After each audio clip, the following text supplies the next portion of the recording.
Hello everyone, मैं आ गया हूं प्रेजेंट इंडेफिनिट्स के एक और वीडियो लेके। जैसे कि मैंने आपको कहा था, मैं आपको हर एक चीज सिखाने वाला हूं, छोटी से छोटी बड़ी से बड़ी चीजें, ताकि आपको समझने में कोई दिक्कत ना हो और बोलने में कोई दिक्कत ना हो। चाहे आप कहीं भी हैं, कैसे भी हैं, और इंग्लिश बोलने में ना डरे। मैं चाहता हूं कोई आपसे पूछे तो नींद में भी आप इंग्लिश बोल पाए आराम से। चलिए कुछ सीखते हैं नया। जैसे कि मैं आपको देख चुका हूं, अगर आप हमारे चैनल पर नया है तो हमारी कुछ पुरानी वीडियो देखिएगा। वहां पे मैंने कई सारे चैप्टर पढ़ाए हुए हैं, ताकि आपको समझने में कोई दिक्कत ना हो। देखो, चैप्टर को मैं काफी बड़ा नहीं ले जा रहा हूं, बट मैं चैप्टर में हर एक चीज सिखाना चाहता हूं, ताकि आपको बोलने में कोई दिक्कत ना हो। अब देखो, चैप्टर हम सीखेंगे इंडेफिनिट। इंडेफिनिट में से ये थोड़ी होता है कि ताहा सीख रहे तो हमें इंग्लिश बोलना चाहिए, नहीं। हमें चीजों के बारे में जानना होता है। जितनी ज्यादा हम चीजों के बारे में जान पाएंगे, इंग्लिश बोलने में दिक्कत नहीं होगी। चलिए, मैं कुछ चीजें लेकर आया हूं। प्रेजेंट इंडेफिनिट ताहा, जो कि हमारी पहचान है, वर्ब की फर्स्ट फॉर्म और वर्ब की फिफ्थ फॉर्म। फर्स्ट फॉर्म वहां लगाते हैं जहां हम एक से ज्यादा लोगों की बात करते हैं। फिफ्थ फॉर्म वहां लगाते हैं जब किसी तीसरे व्यक्ति को अकेले की बात करते हैं। It means with third person singular. आज हम सीखने वाले हैं चैप्टर में एंड के बारे में। एंड क्या होता है? और जैसे कि मैं और तुम, यू एंड मी, समझ में आ गया। अब लेकिन हम यहाँ पे तो सब्जेक्ट की बात हो गई है, ऑब्जेक्ट की बात हो गई है, लेकिन हम बात करेंगे वर्ब की। देखिए, एंड बहुत छोटा वर्ड है, लेकिन हम सेंटेंस से बहुत बड़ी कर सकते हैं।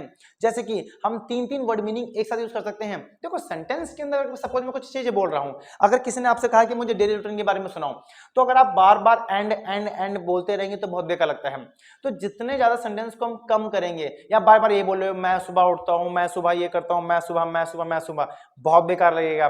बट अगर आप बात करते हैं, अगर आप चीजों को कम से कम रिपीट करेंगे, इंग्लिश लैंग्वेज के अंदर सिंपल सी चीज है, आप जितना ज्यादा कम रिपीट करेंगे बोलने में, उतनी ज्यादा आपकी इंग्लिश अच्छी लगेगी।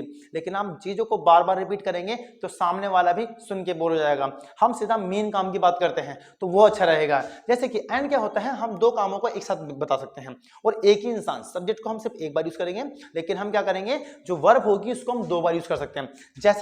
जैसे कि मैं आता हूं और पढ़ाता हूं, आई कम एंड टीच। मैं बोलता हूं और तुम सुनते हो, I speak and you listen. Mummy खाना बनाती है और मैं खाना खाता हूं, mom कुक्स and I eat food. मैं खेलता हूं और तुम जीत जाते हो, I play and you win. मैं बोलता हूं और तुम लिखते हो, I speak and you right. मैं सोचता हूं और भूल जाता हूं, आई थिंक एंड फॉरगेट। मैं सोचता हूं, कर देता हूं, आई थिंक एंड डू। तुम लिखते हो और भूल जाते हो, यू राइट एंड फॉरगेट। समझ में आ रहा है? अब यहाँ पे क्या हो रहा है कि एक इंसान है, दो काम कर रहे हैं। लेकिन सोचो अगर हम तीन काम करने हो तो, जैसे कि मैं आता हूं, पढ़ाता हूं और चला आता हूं, I come teach and go back. तुम सोचते हो, करते हो और भूल जाते हो, you think do and forget. वो पार्क जाता है, खेलता है और वापस आता है, he goes to park, play and come back. यहाँ पे तीन चीजों को कैसे यूज करते हैं? आई वर्ब की फर्स्ट फॉर्म, कोमा वर्ब की फर्स्ट फॉर्म, एंड वर्ब की फर्स्ट फॉर्म। तो इससे क्या होगा, आप आराम से बोल पाएंगे, इसको बोलने में कोई दिक्कत नहीं होगी। आप तीन काम, कोई भी काम एक साथ बता सकते हैं, या चाहे तो आप दो काम भी एक साथ बता सकते हैं।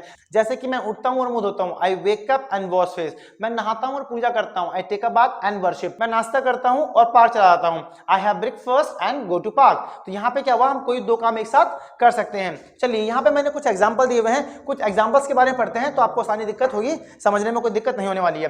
जैसे कि मैं आता हूं और पढ़ाता हूं, आई कम एंड टीच। आप आते हो और खाना खाते हो, you come and eat food. हम समझते हैं और समझाते हैं, वी अंडरस्टैंड एंड एक्सप्लेन। लोग बोलते हैं और भूल जाते हैं, पीपल स्पीक एंड फॉरगेट। हम देखते हैं और हंसते हैं, वी सी एंड लाफ। बच्चे खेलते हैं और रोते हैं, चिल्ड्रन प्ले एंड क्राई। मैं सोचता हूं और लिखता हूं, आई थिंक एंड राइट। आप आते हो और बात करते हो, यू कम एंड टॉक। लड़के बात करते हैं और गाली देते हैं, बॉयज टॉक एंड अब्यूज।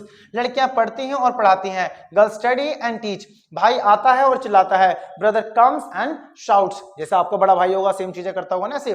और दूसरा क्या है, वह सुनती है और भूल जाती है, सी लिसन्स एंड फॉरगेट।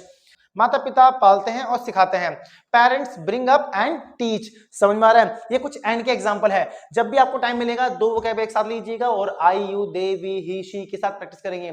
समझ में आया? जैसे कि मैंने आपको चीजें प्रैक्टिस करके दिखाई हैं। मैं आता हूँ, पढ़ाता हूँ, आई कम एंड टीच। आप आते हो, पढ़ाते हो। ये मैंने आपको बताया था, कुछ ऐसी ही चीजें करने की कोशिश कीजिएगा। चलिए एक प्रैक्टिस करते हैं।